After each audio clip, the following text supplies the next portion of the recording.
Idemo, šljevovi na glave, ajmo, puške, uzmite puške, idemo tamo svi. Ma pusti ga, ajde tamo, do časnika, ajde, brzo, idemo, krećemo ljudi. Ajmo.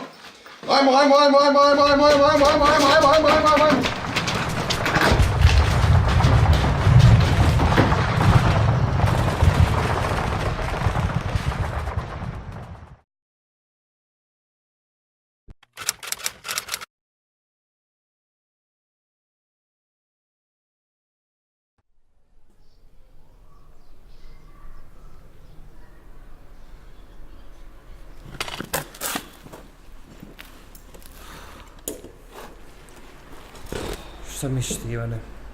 Kad će završiti ovaj rat? Nadam se što prije. Samo se želim vratiti kući i vidjeti nju čitavu. I pozdraviti staro.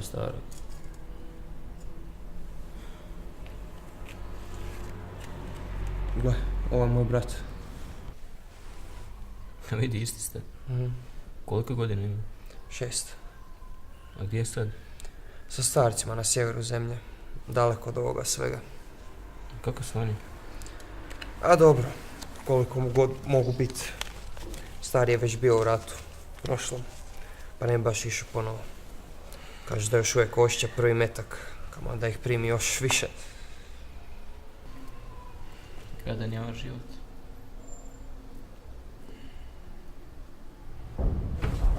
Jel čuješ to? Da. Artiljerija!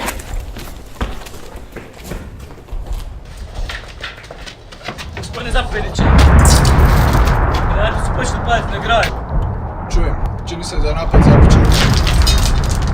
Uzmite pušku i municiju i čekajte da granate prestanu padati. Zapovjedniče.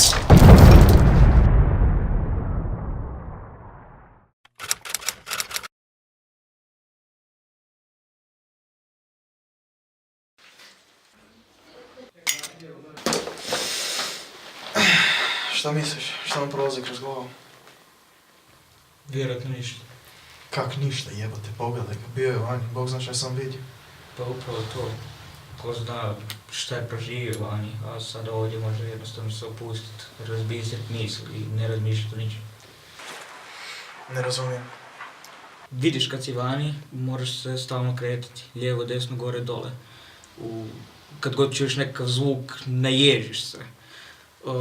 Možeš se kretati ili munjevito brzo ili oprezno sporo, ovisno o samoj situaciji.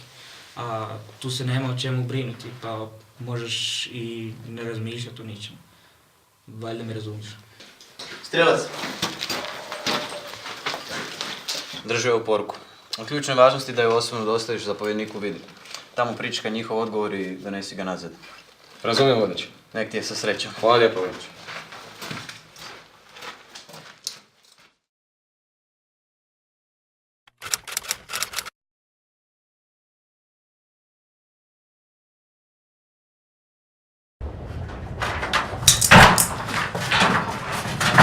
Više razovi, ajde! Gospodine zapovjedniče. Što se dogodilo? Strelac se vratio. Šta ćeš? Razumijem.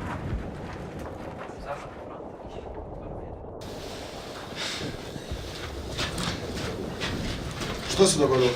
Jebi ga, obali smo zašeru. Bliže su ceste, nešto sam mislio. Ne znam kako ćemo to. Koliko ih? Pa ima ih pun kurac, ne znam kako ćemo ih zadržati. A zelena ekipa, kako se oni drže? Sve manje municije i nisu baš brojni. Dobro, ajde zakrpaj malog, pa pređi u drugu sobu da popričamo. Ivan i Tadi, idite van, čuvajte položaj, ako vidite ikog nepoznatog, pucite na njega. Zapovjedniče.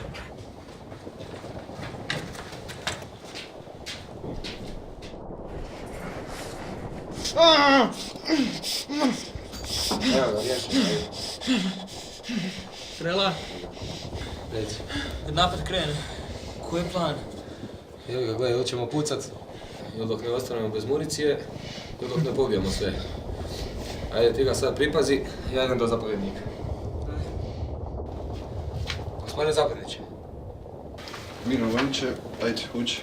Reci kakva je situacija van. Dakle, situacija je poprilično zajebana. Druga zelena ekipa se povukla na drugu liniju. Izgubili su 4 ljudi, ostali su sad samo na 4. Dobro, a šta kaže Krilić? I jebi ga poginuo. Dobro. Koga mijenja?